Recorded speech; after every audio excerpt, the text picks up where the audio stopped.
متحدہ عرب امارات کی جانب سے جنگ کے دوران ایران پر درجنوں حملے کیے جانے کا انکشاف ہوا ہے۔ امریکی اخبار وال اسٹریٹ جرنل کے مطابق ایران کے خلاف امریکہ اور اسرائیل کی جنگ میں متحدہ عرب امارات کا مزید گہرا کردار سامنے آیا ہے۔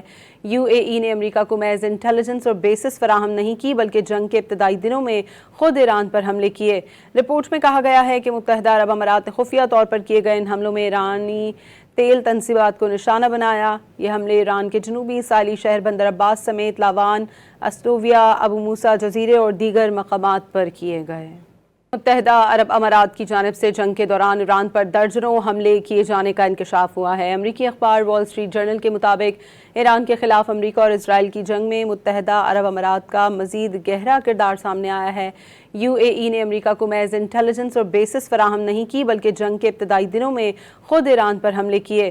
رپورٹ میں کہا گیا ہے کہ متحدہ عرب امارات نے خفیہ طور پر کیے گئے ان حملوں میں ایرانی تیل تنصیبات کو نشانہ بنایا۔ یہ حملے ایران کے جنوبی ساحلی شہر بندر عباس سمیت لاوان، اسٹوویا، ابو موسیٰ جزیرے اور دیگر مقامات پر کیے گئے۔